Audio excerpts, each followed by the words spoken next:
We're very happy to be here with you. My name's Jane Moore, and I'm with the Martinez Oral History Project, and we're here with Cliff Caldwell in his home in Martinez to interview you about your life and your service during World War II. You have such great stories, so I'm really looking forward to doing this. Thank you so much for welcoming us here. Thank you for coming. I would like you to just give us your, tell us your name and tell us your birthday, because I understand we have some, we just had a birthday.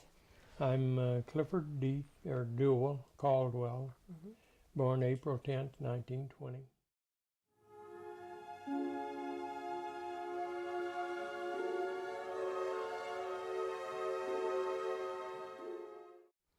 In Montgomery County, Arkansas. The county seat of Montgomery is Mount Ida. And the nearest little town is Glenwood, which is over the county line in Pike County. My mother was born on my father's homestead about a mile from where I was born. And my father, well, I'll get my mother was Clara May Garrett, born in February 22nd, 1899. And my father was Dot Mitchell Caldwell. He was also born in Montgomery County. Both were born in Montgomery County.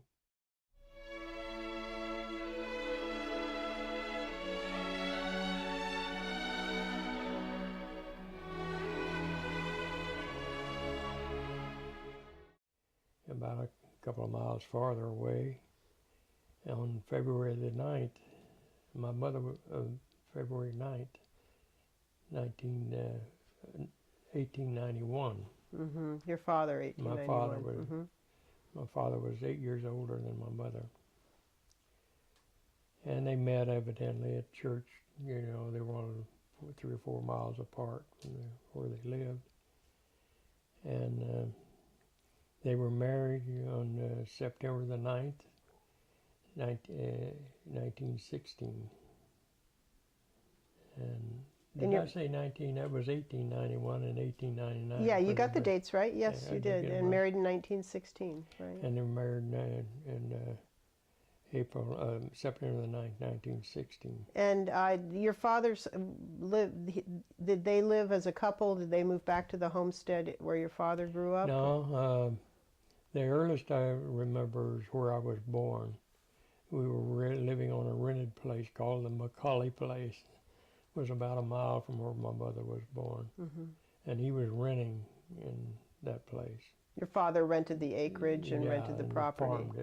Farmed it. And we lived there, continued to live there for a couple of years, and then we moved another mile or so to a place called Guy Green Place, similar situation, for a few years.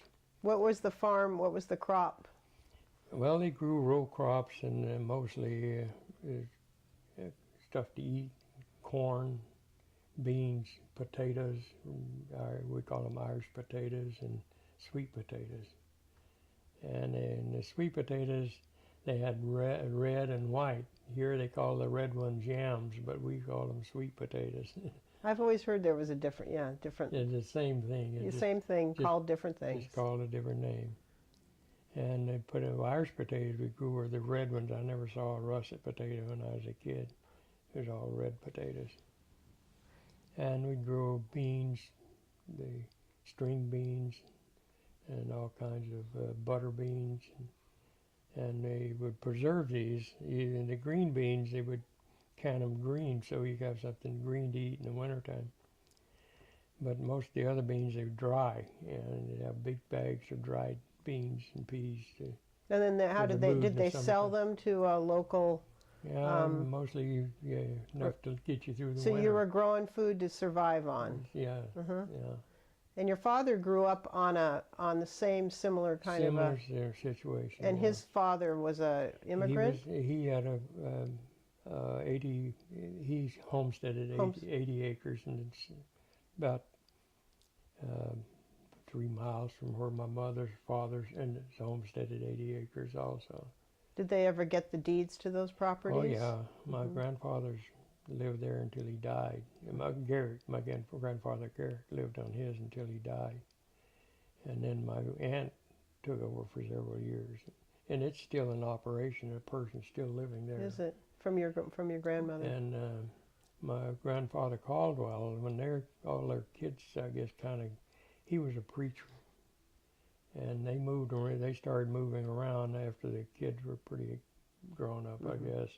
And they lived in several different places around. He would be the minister of churches, I guess, different places. But they eventually came back to the same area. So what was farm life like for you as a young man? Pretty hard working and. It was very primitive. We had no electricity or so you had well water. You drew all your water out of the well with a bucket and rope, and there's no way to refrigerate or anything. So you couldn't have we ate very little beef because no way to preserve beef. What about dairy? Dairy, we always had milk cows, and we'd have our own milk and butter. And you just would milk the cow and drink it that day, and you didn't have any milk. I never tasted a pasteurized milk until I went into the service. Yeah, I bet. I couldn't stand the taste of the pasteurized milk at first. Sure, it's a whole different thing. I've been raised on raw milk. And then we'd make our own butter. And on that process you put the 2 or 3 gallons in a churn, they call it. And then the milk has to sour and turn to clabber-like before you churn it to make butter. So you let it sit in the churn. Sit in there until it gets the right spot to churn it. And then the cream turns to butter when you churn it. Did it go sour faster in the warmer months, I would imagine, than in the winter it took longer? In the wintertime, you had to sit the churn by the fireplace. By the fireplace, It would never get sour enough to make butter. I guess in the winter you could keep things outside and they'd be cold. Yeah, you could keep it in, when I was going to school, I'd set rabbit traps and I'd try to catch rabbits in the wintertime. And you could take them to town and sell them for 10 or 15 cents, But if you caught one early in the week, it's cold enough, you just hang it up outside and the cold temperature would maintain. Sure. But working on farm, I started, of course, you kids start working time as early as 6, 7 years old. They begin to have chores to do. Right. And I would really help by the time I was 8 and 9 years old. And planting in the spring, it takes 3 people. You take a person with a single plow, they call it, would plow furrow. Then I'd come along with a bucket of seed, corn or beans or whatever we're planting, and I'd drop them by hand. Another person come home with a double shovel behind, and it'd cover the seed. And you go back and forth. So was the first person with the plow, was that behind a horse, or were they pushing it behind a horse? A horse, yeah. Yeah. And the one behind would have one other horse. Row by row. And row by row. Wow. Wow. And you're the second child, right? So you have. The second child. You tell me who your siblings were. You have. I had an older brother. He was born December 31st, 1917. Okay. And his name was Raymond? His name was Raymond J. What was the J for? The J stood for Jess and Joseph. My grandfather Garrett was named Jess, and my grandfather Caldwell was Joseph. Oh, perfect. And, one initial. Grandfather Garrett was Jesse H. I never knew what the H stood for. Garrett. And grandfather Caldwell's name was Joseph Leon Caldwell. Okay. And he was born in Talladega, Alabama. I remember that. And he had one brother, and they lived in the same area. So Raymond was the oldest, and then you were born. And I was born. And then who was number 3? My sister Opal was born on September the 11th, 1924.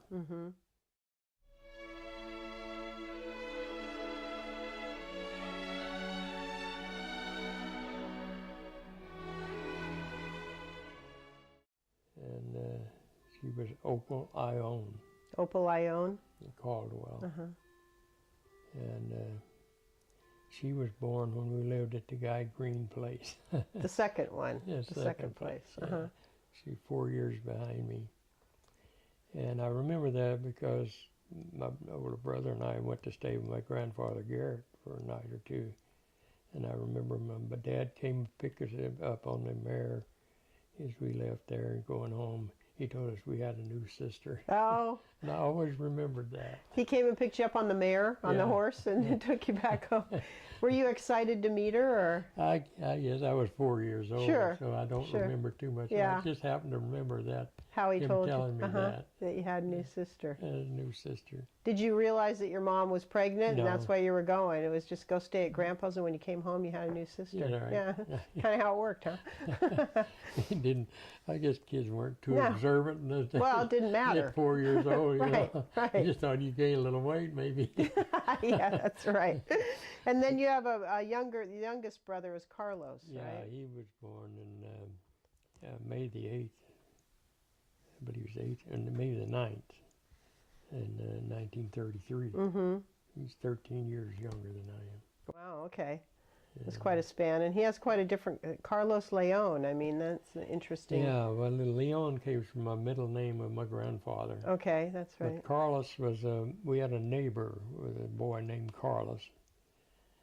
We knew nothing about Spanish or anything. I liked the name. I was kind of the person that pushed for the name. Oh, Carlos. you got to help pick the name. I kind of Okay. picked the name for him. I was 13 years old, and I liked that name, Carlos, and that's what he got stuck with. I had an aunt that wanted to name him Eugene. Uh-huh. You outvoted. She got outvoted by Yeah. Carlos. That's great. So 4 kids, I guess was that considered a small family for a farming? It's kind of average for my family. Mm-hmm. But previous families were much bigger. Yeah. Like my father had 6 brothers and 3 sisters. Well, you needed that many hands to help. Yeah. And my grandmother had a knack for giving unusual names to her boys. Uh-huh. Her firstborn was named Oristus. Oristus. Maybe these are biblical names or something. Yeah. Probably. I never knew what his middle name was, but he was a disabled child at birth. I think he had something like what they call elephantitis. He never was able to go to school or anything. He was kept at home all of his life, and he lived to be about 80s, I guess. Really? Wow. Yeah, but he had a terrific memory. Did he? He wanted to know anything, they'd ask Aristus. They called him Aristus. Do you remember him? Oh yeah, very well. I grew up with him really, and he was around until I left that area. Mm-hmm. Yeah, and Dot is an unusual name. Your father's name. Well, that's another thing. She really named him Dottie Mitchell. Dottie Mitchell. And he shortened it to Dot. Maybe she wanted a girl. And then the next one after him was named Roscoe Clifford. And he'd never use his first name. He always went by his middle name. Clifford. So is that where your That's where Clifford came I from? got named after him. Okay, so you didn't get the Roscoe, you got the Clifford. That's good. And the next one was Elijah Fletcher. My goodness. And the next one was Joseph Winford. But they spelled it like a girl's name, Winfred. Oh, okay. Yeah. Like Winfred. Uh-huh. Yeah. Huh. And the last boy was named Herschel Clyde. And of course, Winfred always went by his middle name too. Mm-hmm. And Clyde went by his middle name. His name was Herschel Clyde. Nearly all the boys went by their middle name. Picked their middle names. What did she name her daughters? The first one was named Zora. That's an unusual name too. Yeah. And the next one was Della. And D-E-L-L-A or D-E-L-L-E-R. They pronounce it like Deller. Uh-huh. And I don't remember exactly how she spelled it. And the youngest one was named Cora. Uh-huh. And she was one of them that lived to be 100 years old. My goodness. So you do have good longevity in your family. And the 2 youngest brothers of my father lived 91, 92. Mm-hmm. Mm-hmm. And my grandfather Caldwell lived to 86, and my grandfather Garrett lived to 88. And Grandfather Caldwell's brother that lived in there, he lived in it at 93 or 4. So there's quite a lot of Yeah, you have long good living. good genes. Yeah. Yeah. So you and your siblings all had to get up in the morning and work before you went to school? Is that? Yeah, we had chores to do in the morning, Mm-hmm. and in the evening we'd come home and we had things to do. And especially if we got 8, 10 years old, my brother and I, it was our chore to. He had a little house with a fireplace, and he cooked on a wood-burning stove. We had to get in the firewood. Right. We'd pile, like in the wintertime, for the fireplace, you put a pile of wood on the porch outside the door, and then they have a kindling box inside Uh-huh. to start the fires with. We had to get that all in the wintertime, in the evening, prepare for the morning start. And we'd have to bring in the firewood, draw the water, bring the water in. They did laundry with we had 2 like 30-gallon cast iron pots that we'd boil the water in. You had to boil the water in those, and then And they'd have to draw the water and fill the pots and get up the firewood and build the fire and heat the water. When Wow. did the laundry, as my brother and I did. You did the laundry too. She did the laundry. Your mom did. Okay. Right. Right. Yeah. And she had a thing, Monday was her laundry day. Rain or shine, she was going to do laundry. And then the next day, back then they ironed everything. Yeah, sure. Even the pillowcases, the sheets, and towels were all ironed. Wow. So they'd do laundry all one day, and they cried on a clothesline. The next day they'd iron all day. In between, heating the iron on the stove. on the cook stove. Sure, yeah, sure. Or in the fireplace. Just a lot of work. Yeah, it sounds kind of idyllic living like that, but you have chores. It has to be done every day. Every single day. The cows have to be milked, the chickens fed, Right. The animals fed and watered, and all this stuff has to go on every day. So going to school was kind of like relaxing, I would imagine. Yeah, What was the your school?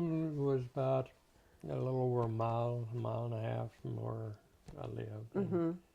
We walked to school, and it was a few times, and it rained real hard. There were several streams between where we lived and the school. Mm-hmm. It gets deep enough after heavy rain you couldn't walk across. And my dad, a few times, would come after us in the old mare and Put you on the mare and take you across take the her river. across the stream. But most of them they'd have what they call foot logs. They'd take near the path or road. They'd find a tree they could fell across the street, across the stream, and then you could walk across that. on the tree trunk. You weren't going to be missing school just because the water was high. No way. There was no hindrance, No, right. So it was it was the classic one-room schoolroom? It was Mountain View School, and when I started in the primer, they call it, first year, it was still all 12 grades were taught in that same school. And was it more than one room, or It just? had 2 rooms, classrooms, and then it had what they call a study hall, and the performers had a stage in the end where they did put on plays. Some of the adults in the community had put on plays and entertainment for the community. But they would have classes that were studying. They could go into quiet. There wouldn't be very many students in each class, And they'd have 2 teachers. One would teach from first grade up to the 6th or so, and the other would through 12. And they just divide them up in little groups around different areas, and they'd rotate around. And but you learned quite a bit, even in those situations. Sure. It was very individualized, I would think. And the teacher for the top grades was a second cousin of mine too. And you were related to a lot of the people because the families intermarried. And double cousins and aunts and uncles and so forth. And then about the time I reached the 6th grade, the county consolidated all their schools, and they bought buses, Oh. And then they made the high school in a little town called Caddo Gap. This is 4 or 5 miles from where I lived. And then they taught the first 6th grade still in Mountain View School, and the rest was bused to Caddo Gap. So I went 2 years from 7th and 8th grade to the Caddo Gap school. Uh-huh. And that's was the end of my public education. Yeah, then the Depression hit, right? Yeah, that was right in the middle. Right, middle right. of That the changed Depression. everybody's lives. What happened with your family? Really, How were they the affected? Depression hit in 1930. Right, true. Well, I'll back up a little bit. Mm-hmm. After we lived at the Guy Green place for a couple of years, my grandfather had a house on his back 40, and we moved into his house and worked on some of his land. Then the 40 acres adjoining to him became available, and my father bought that 40 acres. Oh, great, yeah. I heard he bought that for $150. That was about 1929. Wow. 30. Not per acre, but the whole 40 whole acres 40 for acres. 120.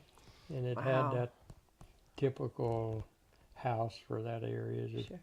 about a 3-room house, a front and rear room and a side room for a kitchen dining area. And it was built out of rough sawn lumber Mm-hmm. and 2 and 1 by 12 boards on the sides. It was framed with rough lumber and then covered on the outside by these 1 by 12 boards. And then to cover the cracks between the boards, they'd use a 1 by 4 over the cracks. And then there was no inner wall. That was it. the only wall. And did all the kids sleep in the same bedroom? And Yeah, we had in the front room we had 2 beds, and in the back room we had another bed. for your mom and dad? And Yeah. kids slept together Sure. in beds. And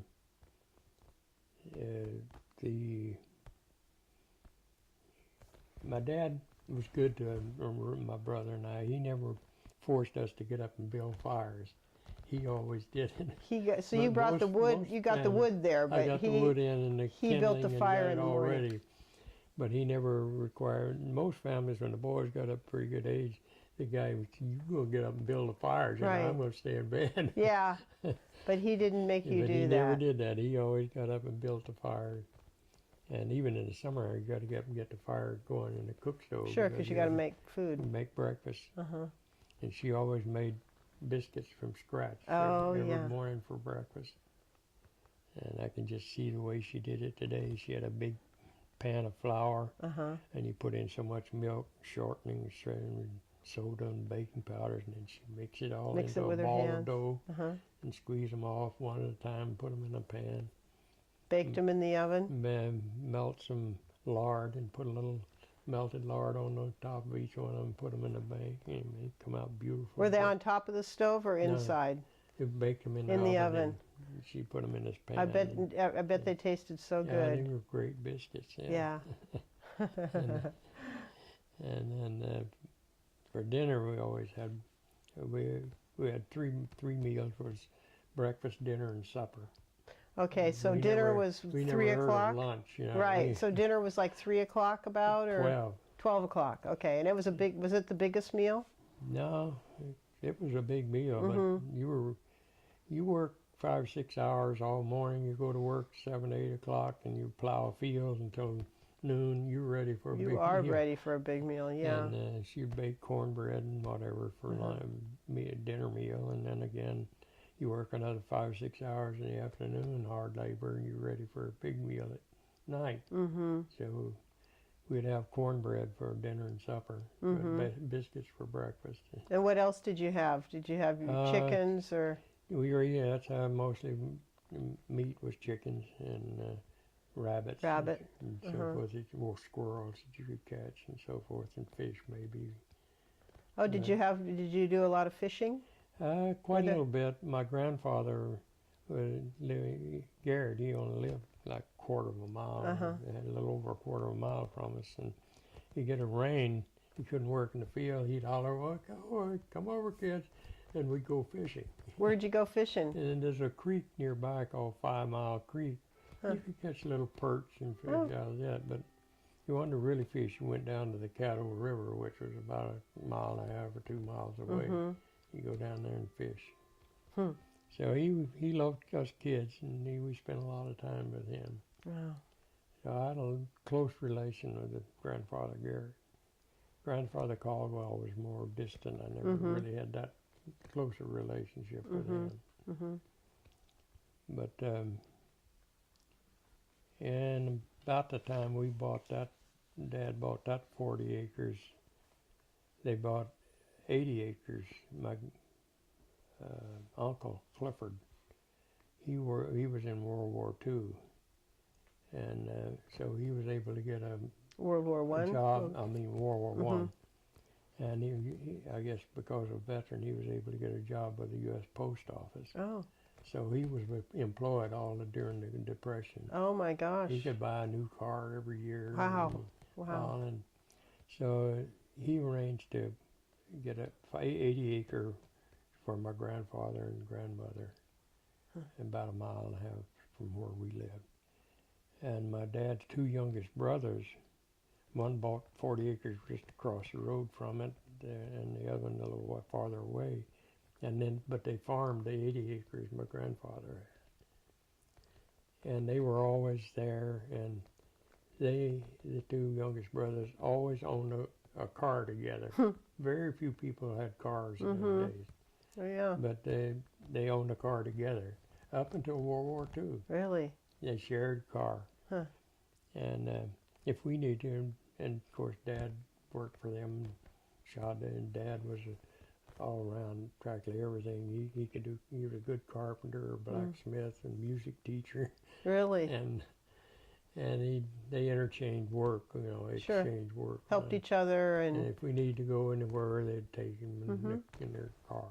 he was a music teacher too? He would teach singing class really? at the church. Every summer, the church would have 2 weeks, I think it was, a singing class they taught. And it usually rotated between my dad and my uncle. They would teach him singing. My dad knew notes and a lot about the notes and phrase and whatever all that is about. And he could play an organ and a harmonica.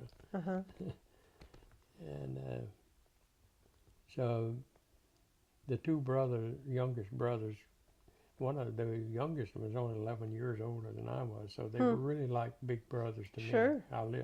I grew up with them, Yes. They were really close to them. Yeah. So then when did your family leave that area and go to New Mexico?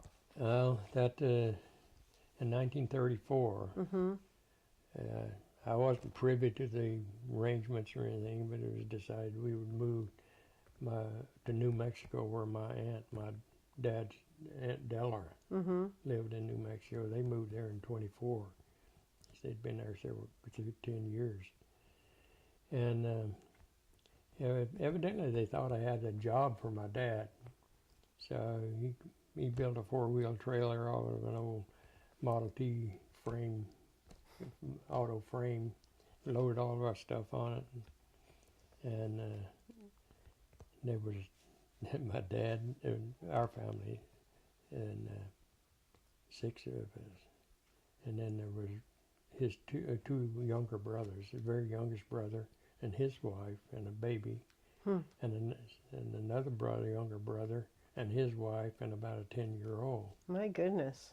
There was 12 of us. All of you traveling together. And I don't know if you've ever seen a little 1929 or 30 Model A Ford. The little old bed is about half the length of that couch there and about twice as wide.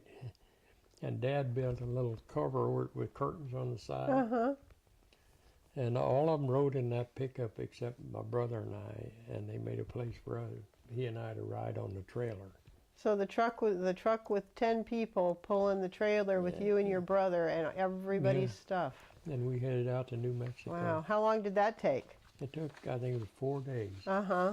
They didn't want to go about 35 miles an hour. I guess. We'd average about 25 miles an hour, so we can make 200 miles a day. Oh my gosh. I bet you had some great adventures along the way. I'd never been more than 30, 40 miles from home. Yeah. And see all this changing terrain, you know, and all. And it was really amazing to me, you know. I bet it was. Did you camp along the way? Yeah, or? we just pull off the side of the road and throw blankets out on the ground and sleep on the ground.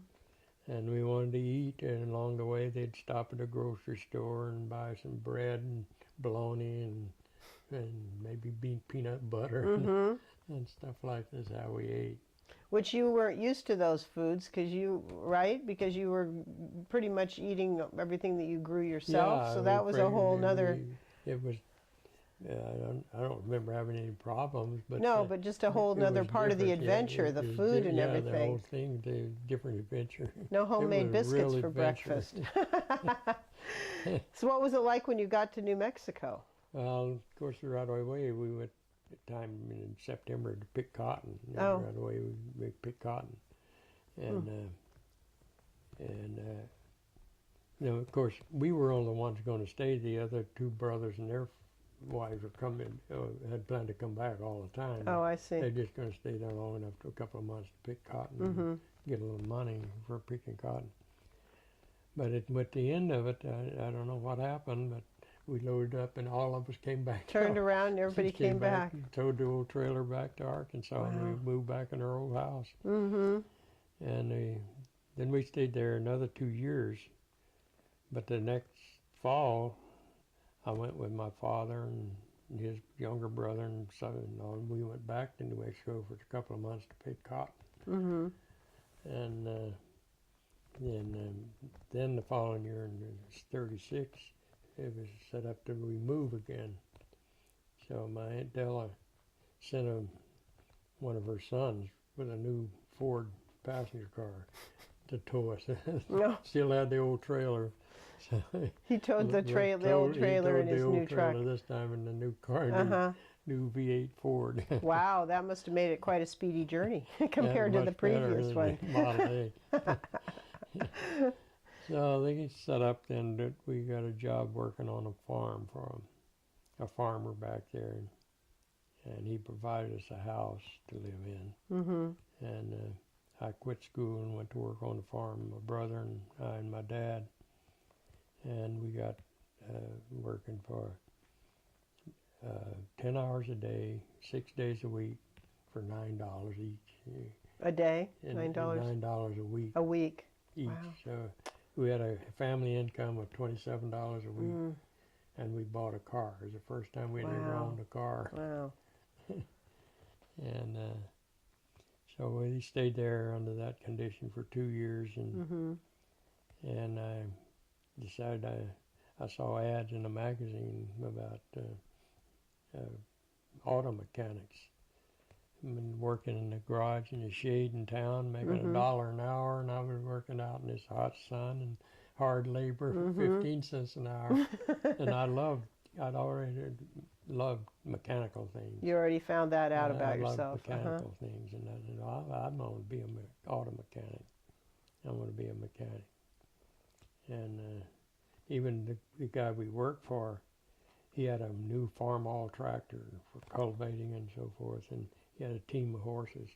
I didn't want to have anything to do with the horses. So my dad and my brother would use the horses, and even at 16 and 17, he allowed me to drive the tractor. And I'd plow the field with the tractor. Well, your dad and your brother were using the horse in the old way. That's pretty funny. So you found your mechanical calling early and pursued that. Yeah. So I told them it was agreed then, they arranged that I could go into the CCCs back in Arkansas. Oh, the Civil Conservation Corps. So you went back to Arkansas to do that. So we moved back to Arkansas, and I applied for the CCCs, and about 6 months later I was arranged to go into the CCCs. And they trained you? And they knew I was taking this course, so they gave me a job of working with a Forest Service mechanic in the shop where we maintain the trucks and other equipment for the camp. So that's where I got my first experience. So you were doing school and working at the same time? And every night I'd take my lessons to the library and study. Wow. And this correspondence course, they'd send me so many lessons, and then I would complete them and answer the questions at the end, mail them in, and then they would send me more. And my parents I was only getting five out of the $30 a month for CCCs. I got $5. My parents got $25, Oh, and they pay my tuition. from that. So I lived on $5 a month for 2 years. That's all I had for 2 years. Oh my gosh, how did you I live? was dedicated. Yeah, I guess. Where did you live? It's in the camp. Oh, I but see. had Okay. I had everything furnished. Sure. In camp. But I did have to pay $1 or $2 for laundry. As I recall. Wow. So all I did was I'd go every night to the library and study my lessons. And they nicknamed me Diesel. From The course was called Diesel and Automotive Engineering. And so they nicknamed me Diesel. That's how I got that in my your email address. email, because my grandson-in-law was setting up my email and said, "Did you ever have a nickname?" I said, "Yeah, well, in the CCCs they call me Diesel." It's a great nickname. So it worked out good. So you were really dedicated. Yeah, I went for it, you know. Yeah, you knew what you wanted to do, and you knew what you had to do I to didn't do have it. time for girlfriends. So And plus, you didn't have money for girlfriends at $5 a I didn't have month. any money anyway. My parents, me and my older brother or my dad would come up. The camp was on about 40 miles or so from where my parents lived. So they would come up once a month, and See you. there was 3 other boys that we went in together. We were neighbors, and all 4 of us would come home for a weekend about once a month. Other than that, I stayed in camp and worked Yeah. for the 2 years. Wow. And then you ended up going to Los Angeles, didn't you? Yeah, when I got out of the CCCs, I had to complete my course. I had to go to Los Angeles and spend 2 weeks in the classroom to get a diploma. I didn't have enough money to go directly to the school to get the 2 months, so one of my dad's brothers, the one that went to New Mexico with us, living down here near Bakersfield at Corcoran, and working on a farm. And my dad called him and made arrangements for me to come and live with him and work for a while. So you could earn the money to do the 2 weeks in So class. I came out and started working on the farm there at Corcoran, and living with my uncle. And that's an old lake bed, that Concord area, and it's like the Delta out here. Oh, okay. And there was no Friant Dam at that time, so when the snow melted, it broke the levee that protected the farm where we were working, and it flooded the farm. Wow.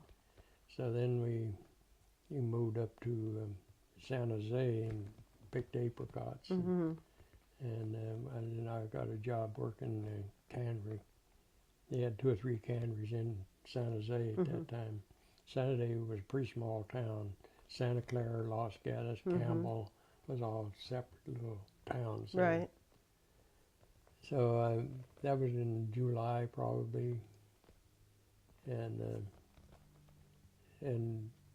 by the end of September I'd saved up over $100, and that said I had enough money because the school told me informed me that they had arrangements where a boarding house would take students for $1 a day, room and board, $1 a day. Pretty good deal.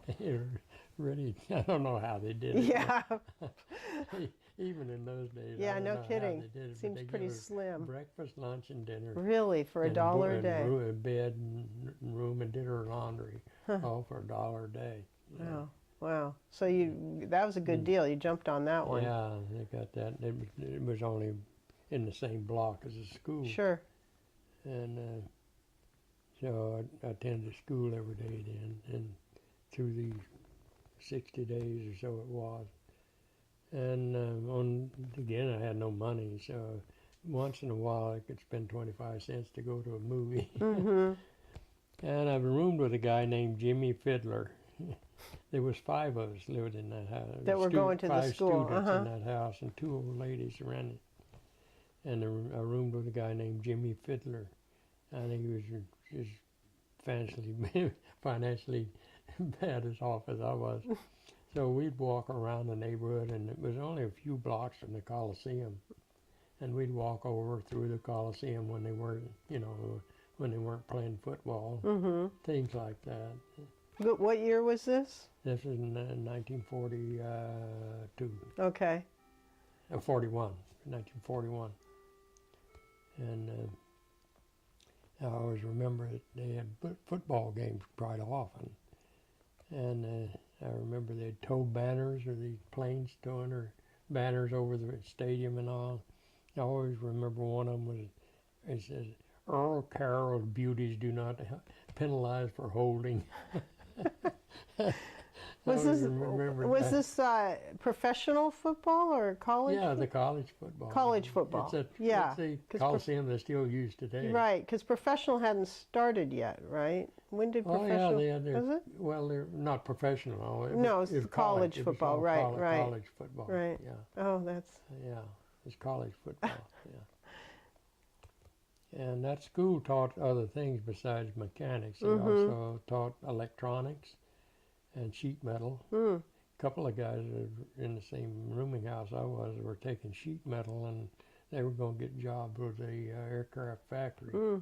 Sure, vocational school. Yeah. That's what they were training. Right. And that's where I saw the very first TV. Oh yes, and the school. Saturday on the weekends they'd have a TV in a display. You could stand on the sidewalk and watch it, and it would spin and spin, and it gradually settled down into a picture, and it'd spin. Really? It was a real primitive TV, and that was just before World War II, of course, and they didn't go commercial until after World War II. Right. Sure. Well, everything was focused.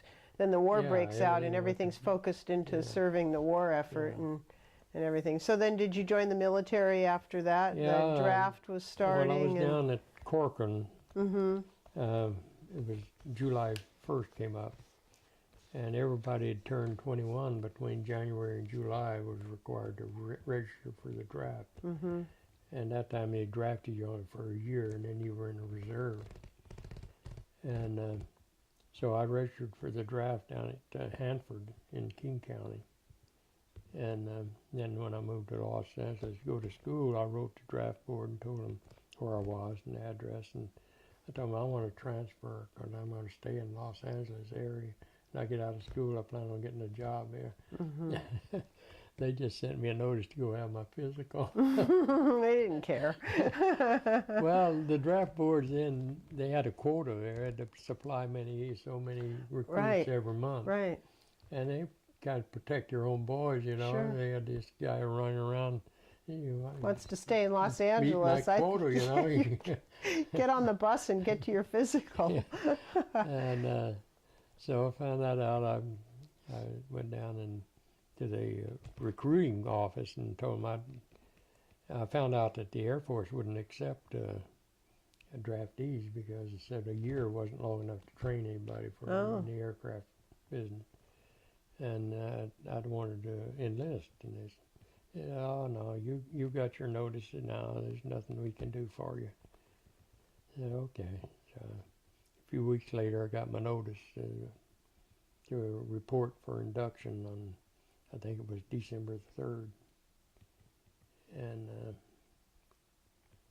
so it turned out it worked just out right because I graduated on Friday, the last Friday in November, and I had orders to report for induction on the 3rd of December, I think it was.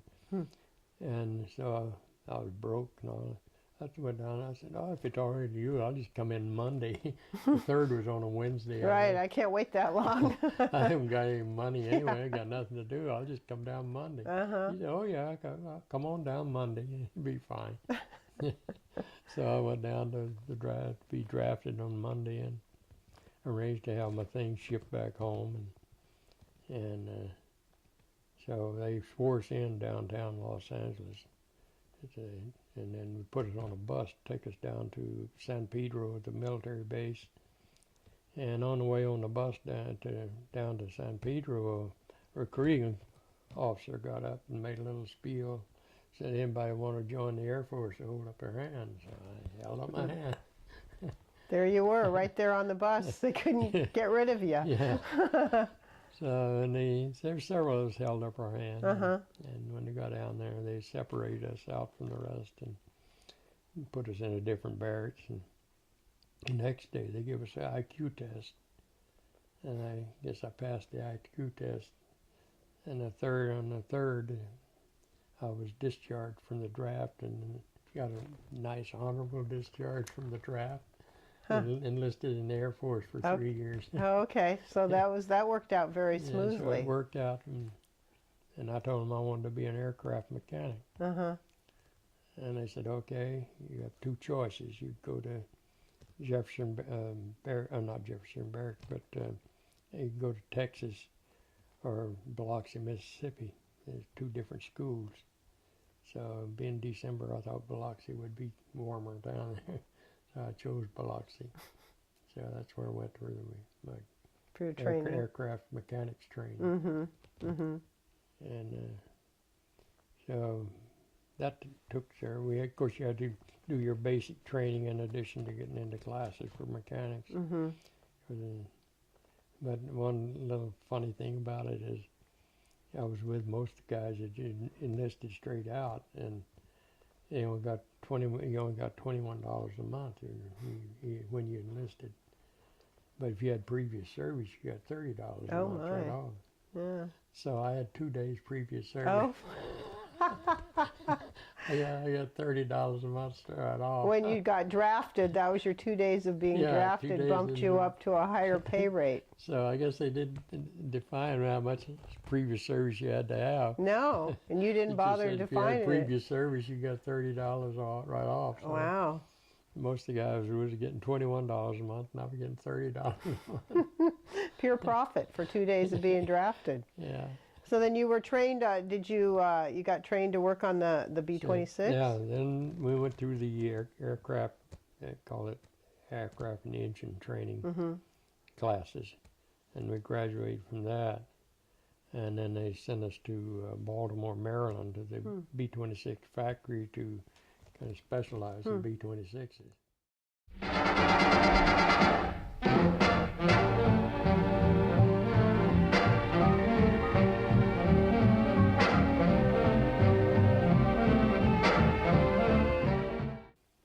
And we went back there for 2 or 3 months, 2 months I guess it was. And we completed that course. And then they broke up the class. The class had been together all this time because everything is alphabetical, and you stay with whoever the same names stay together. Sure. You know. All the C's stay together. Yeah. Yeah. So, but they broke us up when we left Baltimore. Some of the class went to Florida, and I was sent with a group to Jefferson Barracks, Missouri, St. Louis. Did you pick the B-26 or to go, No, or that was just selected kind for us. It's just our class. They just they decided. just sent you And wherever? when we finished, they need mechanics for B-26s, I guess, and when our class finished, That's where you went. they sent us to. So you didn't have any decision on what No, you were going to be no trained decision on. on that, no. But that worked out for you. But it worked out. Yeah. And then, so the group that went to Jefferson Barracks was scheduled to go. They had some B-26s in the South Pacific, and that's where we were designated. That's where we were supposed to go from Jefferson Barracks, was to go to the South Pacific, where a B-26 outfit was. And I'd been going from home all this time. I was in California and training, and my parents still living in Arkansas. So I decided I'm going to run down to home. They're going 200 or 300 miles from Missouri to that home, you know. So I thought, well, I'll run down there for a few days. So I did, and when I got back, you guys had shipped out to the Pacific the day before I got back. Oh my gosh, you're all about good timing, aren't you? You are just always in the right place at the right time. And Wow. but my buddies had answered roll call for me all this time, and I was gone, and they didn't miss me until they had to ship out, and then there was Wanted to know where you were. But anyway, I showed up at the gate, and the police came back, and he had no pass, of course. So military police took me to the commanding officer, and I explained what it had been. So he sent somebody down to the tent where I lived, and he thought maybe I'd dodged the shipment on purpose. Mm-hmm. But he showed him my stuff wasn't packed, and then I made no attempt to anything. So he accepted my story. And You weren't trying to go I AWOL. You wasn't were trying just to going to see your go family overseas. I just wanted to see my family before before you got shipped out. shipped out. Sure, That was all. sure. And so all they did, they gave me 7 days extra duty. I'd work KP every night for 7 days. But the big point was that I got stuck there then. I was there alone, B-26 mechanic. You were the only B-26 mechanic there in Missouri? And so I did this, what they call overseas training, Mm-hmm. day after day, long marches, calisthenics, full dress uniform, parade every evening in the summertime. And if you ever lived in the middle of the country in the summertime, you know how high the humidity is and how uncomfortable it is. Yes. So I was stuck there all summer. And you were the only one that had to do all that, or were you doing it with other troops? I was in this. No, it's a big overseas replacement. Okay. But since my specialty had already been shipped out, they didn't no place to ship me. Right. I don't know why they didn't send me on. But anyway, they held me there, and we'd go out on overnight hikes, and you'd have to camp out with their pup tents. And I don't know if you remember the pup tents. You had to share. You only had a half a tent. You had to share with a guy. You know. Wow, meager survival. And, you'd come in the middle of the night, hollering shipments, and maybe your buddy had to tear down his tent and go and leave. And that went on all summer, Oh my gosh. That was the worst punishment, is just being there and doing this kind of training all summer. And then finally in October, I got orders to go to Fort Wayne, Indiana. And when I arrived there, it was the B-26 outfit again. And I reported to the squadron CO, and he said, do you know anything about B-26s? I said, well, I went through their factory school. He said, well, then you have seen one. You were a flight engineer. You just graduated to flight engineer. Yeah. So you went from being the mechanic to the flight engineer. Yeah. You have to be a flight engineer, or you have to be a mechanic to be a flight engineer. But I was assigned duty as a flight engineer. And then a flight engineer had to be a gunner, of course, too. And what were your responsibilities as the flight engineer? I had to do the pre-flight of the airplane and write up keep the logs and write up all the complaints and write all the crew members' names into the log and take care of all that. Pre-flight the airplane before it goes, make sure it's full of fuel and oil and all the gigs taken care of and before you take off. And kind of supervise and big responsibility because everybody's airplane on the ground. Right. Yeah. You're the one responsible for the safety of the plane in the air. That's one reason wherever when the military bomber went, they always had to take the flight engineer. They might do it without the gunners and so forth, but the flight engineer had to go along. Always had to go. Yeah. So you saw a lot of flight time because of that. Yeah, I got quite a bit of. I got over 700 hours in about 2.5 years. So tell us about the Martin B-26 because it's got quite a history. Well, very I guess important. I lucked out that I didn't have to go through the training in Florida. Yeah. Because that's where they killed a lot of crews that first year in 41 when they really were training big time in B-26s. That was the first year it was out? That was the first year, really. They were really in heavy training. And they claimed it was a problem with it had, I don't know, they had electric props that control the propellers are controlled where they change the pitch of the blades and so forth. Most of them are done with hydraulic. This particular aircraft used electricity, electric motors to control the props. And they claimed that a lot of the props would go into flat pitch, what they call a runaway prop, and the engine overspeed it caused them to lose power and crash. And whether that was the cause or not, they did have a lot of crashes, mostly on takeoff, and just after takeoff. And it was a very bad reputation. It was never really able to shed. But I missed that, and I joined them, and after the group had completed their training in Florida, and to get all the planes ready and fly them overseas, they went to Fort Wayne, Indiana for that. And so on the way from Florida to Fort Wayne, one crew flew into a mountain I think in Kentucky, killed the whole crew. So they had to make up a new crew. And that's how come I was transferred there to replace the flight engineer that was killed in the crash. But didn't the plane crash too and damage the plane, so they had to bring a whole new plane and a whole new crew? The plane was lost. It was a complete loss. Flew into a mountain or something. Oh my gosh.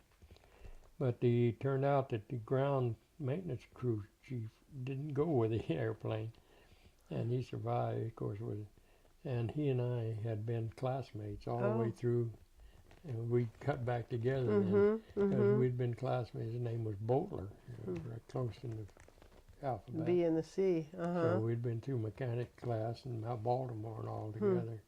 So we were on the same crew again. So you were reunited and got given your new orders. And what were your new orders? Yeah. So I had to bring in a new pilot, co-pilot and all. And turned out that when the pilot arrived, he also had been a neighbor of the ground crew chief in North Hollywood. They knew each other. Isn't that funny? Great coincidence. Yeah, very, very small world in a big situation. So we got our plane together, and it didn't have all the equipment it needed. So it was a new airplane, and so they told us they had to take it down to Wright-Patterson Air Force Base and get some equipment installed on it. So the whole crew went along, and on the way down there, we get into I was, of course, in the back, and you know what? They started saying, well, we're lost. We don't know where we are. And so pretty soon, I think we found a rotating beacon, and you're going to land here. Turned out it was a naval station at Columbus, Ohio. And it became very suspicious the next day, because the next day the pilot's mother and father showed up from Hollywood, from North Hollywood. In Columbus, Ohio? In Columbus, Ohio. So maybe he didn't know where he was going. We stayed in went down and got rooms in a hotel, and we were there for 4 or 5 days. I guess they finally got word from the headquarters in Fort Wayne to get out of there. Having too good of a time. So then we went on down to get Wright-Patterson to get the work done on the airplanes. And then, of course, went back to Fort Wayne after that. But I didn't mention the first time I'd ever had a flight in the airplanes there. Got the crew together, first got the new crew together and got our new airplane. Our first flight, we took off just before dark a little while, and we flew up over Chicago. It was beautiful. I'd never been up in an airplane before. It was a really beautiful night flying over Chicago and so forth. That probably got you all worked up. Then First time ever been up in the air. Right, all the way up till yesterday when you went for a flight, right? Yeah. And what was was it nighttime, daytime? What was the I mean, you're flying over Chicago during the day? At night. At night. We took off just a little before sunset, and it was night, and it was really beautiful. I bet, yeah. So then a month or so after that is when we got all set and started our trip overseas. So what was the path that you took? And then we left Fort Wayne, and we landed in Florida in the Panhandle for refuel. And then from there, I don't think we might have stayed. I guess we stayed overnight there. It was a 4-hour flight from Fort Wayne to Florida. And it was snowing, spitting snow and so Oh, forth really? in Fort Wayne. And in Florida was balmy. Yeah, yeah. We had all this heavy equipment, Clothing on. You need to get rid of that right away Right. when we landed. Right. And then we went from there, we went over to West Palm Beach, Florida, and made a stop there.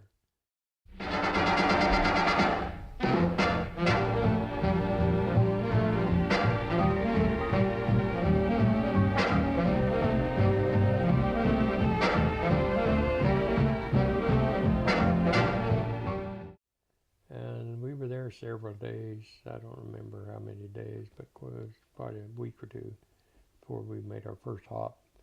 The next hop was from West Palm Beach to Puerto Rico. Oh. And that was our first hop over, and we stayed overnight there. And then we went to Trinidad, and I think we spent a night there.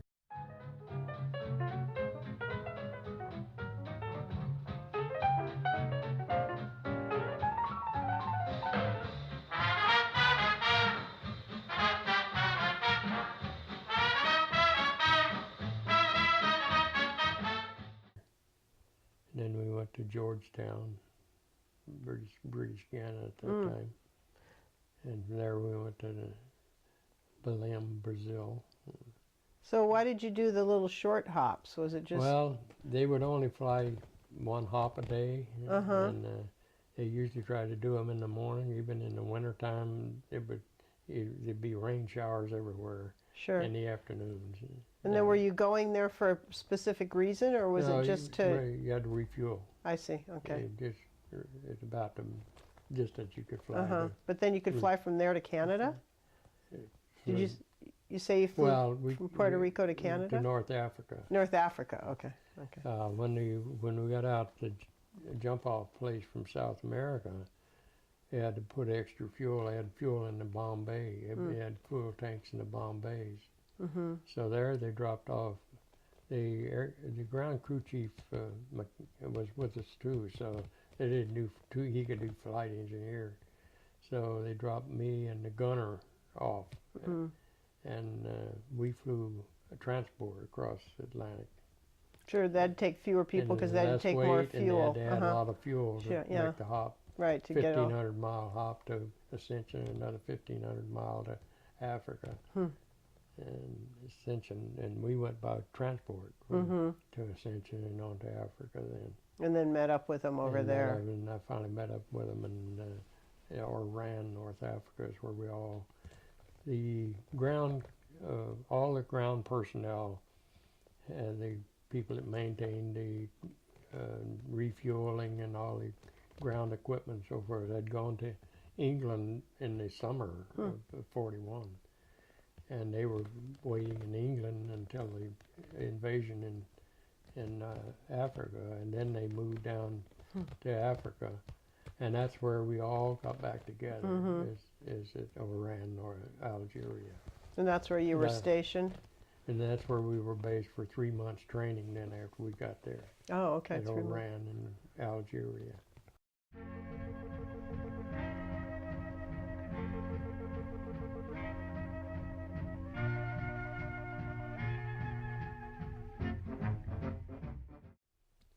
Training for just so that you could do the flights. Yeah, that's where they changed. They did different type bombing, where they went to medium altitude bombing instead of low altitude. That's when the B-26 moved to the higher altitude. Moved to the higher, and that's where we trained for 3 months for that before we entered combat. So you had to learn how to become a gunman, and yeah, that's where I got my first training. What was that like? Wow. Well, the gunner, or armor gunner, he had been to gunnery school.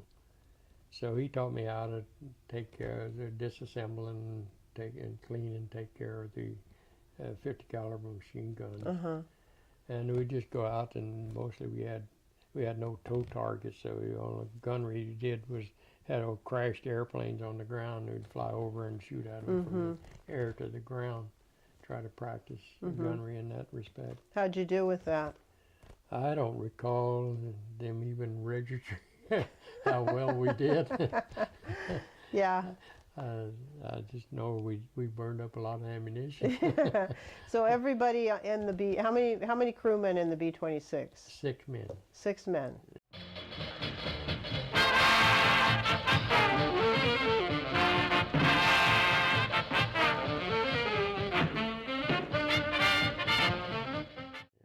positions? The pilot and co-pilot, of course, was in. Then they had a bombardier, navigator, gunner. And right behind the pilot and the co-pilot, on the right was a desk for the navigator, bombardier, and on the left was a radio station for the radio operator, right behind the pilot. And then the gunner, he rode in the gun turret all the time. That was the turret gunner. He would just go get in the turret, and when that was in the back of the plane, in the right? back of the plane. When we loaded up to go, he went and got in the turret, and he stayed there until we came back. Wow. I was the only one that had no place provided to sit down or do it. Or No specific location. You were no safety belt or really no way. So you didn't have a seat or a I safety didn't have belt? a seat or a safety belt. You just hold on for dear life. I'd just sit down. Usually on landing, I'd sit on the floor and put my back against the pilot's seat. Oh my gosh! And you didn't have a seat belt? No seat belt. Yeah. Wow. All the others had seats and seat belts. And why didn't they have one? one? They didn't think of that evidently when they designed the airplane. Boy, you'd think they could just put a seat belt in at least. We could have. Yeah. They never did. So what was your job as the engineer and the gunner while you were on a flight? Once it took off, I would stay right there between the pilot and the co-pilot and watch the instruments and so forth. And I was supposed to also, they had the generator indicator right behind me. And I was to keep a good eye on, be sure those generators are working, because they didn't want a runaway prop. Oh. So it was my job to keep in mind that the generators were working. We're charging and staying. And at times I would work the little flaps and gear and so forth for the pilot if the co-pilot was kind of busy or something. So are you standing up doing this, or I kneel? Oh my gosh! On your knees, on hard metal. There's no cushions in there, right? Any knee pads. No knee pads, no seat belt, no seat. Oh my gosh! Wow, you had the hardest job there. Yeah. Wow. So there was once or twice that the pilot took it up for some little thing, and he and I sat in the co-pilot seat. Oh boy, got the luxury treatment. The two of us. You just went for a run around, or yeah, a trip around. I was maybe checking something out. Oh, I see. Make sure everything was working. Yeah.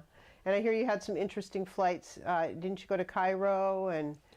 Yeah, or some of the little side. During the summer, after we started Operation Bombing on the 22nd, we flew our first mission on April 22nd. Mm-hmm. What year was that? April 22nd? In 1943. Okay. And we flew to our harbor on the south tip of the island of Sardinia. Was our first trip.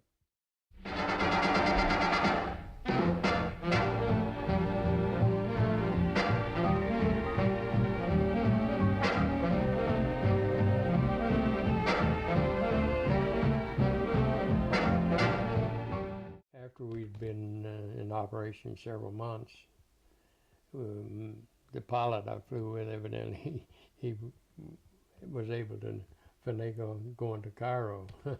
They'd send, as I understand it, they sent a plane each month to Cairo to pick up whiskey and beer and so forth for the officers' clubs. And so he got the job of going to Cairo to pick up the whiskey and so forth. And of course, he had to take a flight engineer. Of course, right. And we had, I think it was 5 officers. Even the medical officer, squadron medical officer went along. And nobody wanted to miss that ride. Everybody could work it out. It all went. You know. Yeah, right. I was the only enlisted man and 5 officers.